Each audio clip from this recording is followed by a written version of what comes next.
About 4 or 5 days ago, I was in Uganda, Africa, with some of the team, and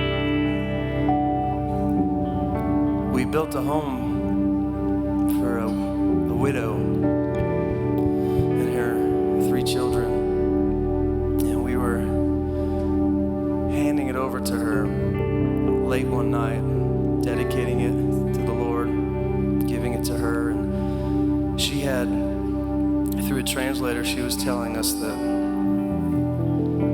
there were so many nights where she wasn't sure what her and her kids were going to do because they lived in this little hut that she kind of fashioned, and the roof would cave in every time it rained, and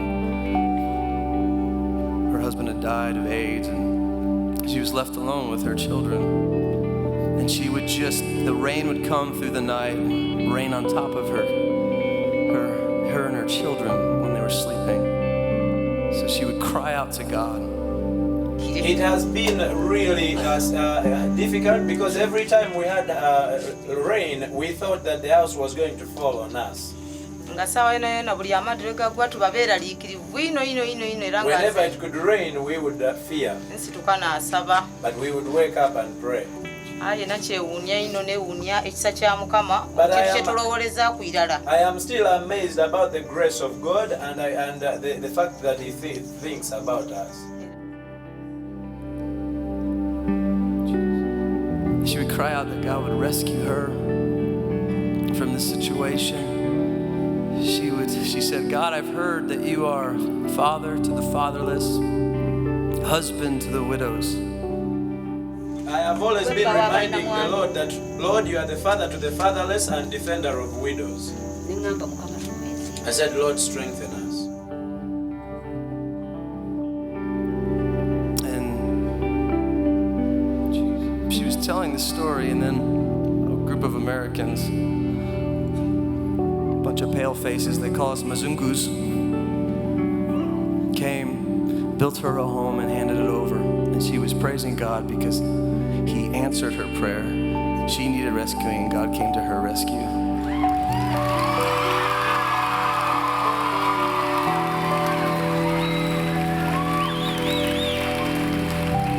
So we're sitting there just packed into this tiny mud hut, but it has a good roof and a good floor, and she's praising God, hands to heaven, praising God for what she has. It's like a paradise to her compared to what she's used to. And then the Lord spoke to one of the people, one of the leaders on our team. Resting. The Lord has spoken to my heart. We're going to take care of you for the rest of your life. We're going to supply every need until you go to be with Jesus. And your daughter and your children. You'll never have another need. The awesome Father is not done blessing you yet. Your story will be told everywhere. The Father is good. And he's taking care of you era Mukama ajja kukulabirira in style, engeri ey'enjawulo. with some left over. Ekikompe kyo kijja kuyiwa.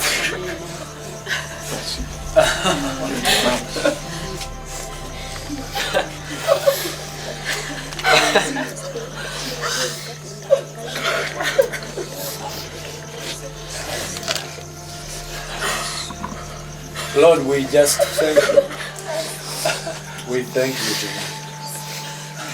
We worship your holy name.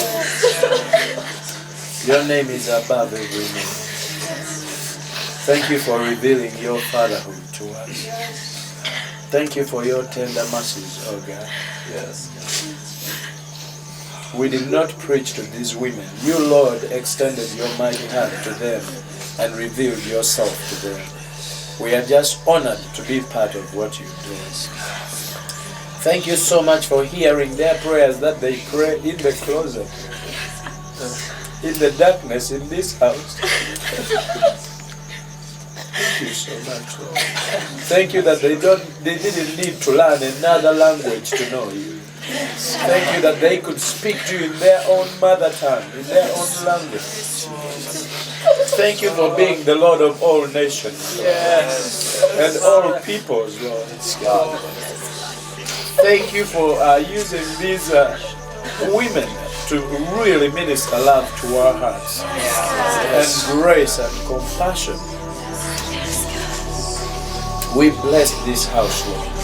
We declare your blessing. Thank you that you've started working. And you've just turned this house the right side up. You've just turned their lives the right side up. And now there will be no more crying in this house. There will all be celebrations and praise and glory to your name.